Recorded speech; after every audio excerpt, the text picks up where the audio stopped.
Hello friends, તો આજે આપણે બનાવીશું ફ્રૂટ સલાડ। તો તેને બનાવવા માટે સૌપ્રથમ એક વાસણમાં 2 ગ્લાસ જેટલું દૂધ ઉમેરી અને તેને એકદમ સરસ રીતે ગરમ કરી લઈશું। તો દૂધ ગરમ થાય છે ત્યાં સુધીમાં એક વાટકીમાં 2 ચમચી જેટલો કસ્ટર્ડ પાવડર ઉમેરી અને તેમાં અડધી વાટકી જેટલું દૂધ ઉમેરી દઈશું અને બંનેને એકદમ સરસ રીતે મિક્સ કરી લઈશું। તો હવે દૂધ અને કસ્ટર્ડ પાવડરનું મિશ્રણ એકદમ સરસ મિક્સ થઈ ગયું છે। તો હવે આપણે તેને ઉકળેલું દૂધ છે તેમાં ઉમેરી દઈશું। તો તેને આપણે ગાળી અને ઉમેરી દઈશું।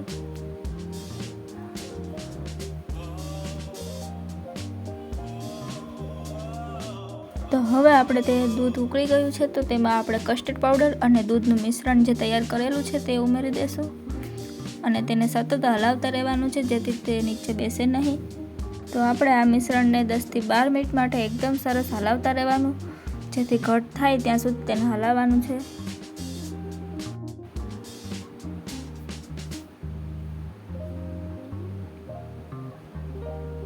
ત્યાર પછી તેમાં આપણે અડધી વાટકી જેટલી ખાંડ ઉમેરી દઈશું જેથી તે પણ સરસ ઓગળી જાય અને સાથે મિક્સ થઈ જાય છે। તો હવે આપણે ફ્રૂટને નાના પીસીસમાં કટ કરી લઈશું। તો મેં અહીંયા કેળા, ચીકુ, સફરજન, નાશપતી અને દાડમ આ બધા ફ્રૂટ લીધા છે। તો તેને એકદમ સરસ રીતે ઝીણા સમારી લીધા છે।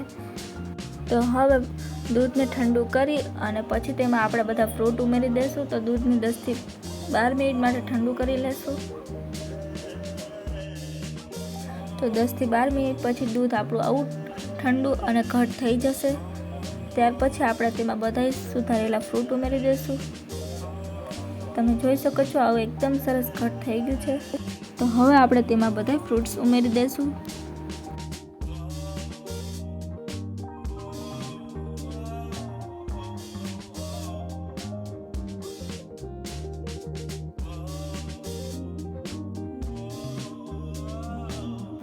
તો બધા ફ્રૂટ્સ ઉમેરી દીધા હતા। તો હવે છેલ્લે તેમાં કાજુ, બદામ અને દ્રાક્ષને તેને પણ ઝીણી સમારી લીધા હતા। તો તેને હવે ઉમેરી દઈશું અને એકદમ સરસ રીતે મિક્સ કરી લેવાનું છે। તો હવે આપણે તેને સર્વિંગ બાઉલમાં લઈ અને સર્વ કરી લેશું।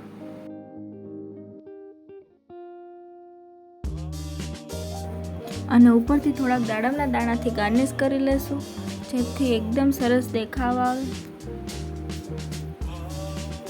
તો તૈયાર છે ઘરે બનાવેલું ફ્રૂટ સલાડ। જો તમને લોકોને આ મારી રેસીપી પસંદ આવી હોય તો મારી ચેનલને લાઇક, શેર અને સબસ્ક્રાઈબ કરજો અને કોમેન્ટમાં જરૂર જણાવજો કે કેવી લાગી રેસીપી।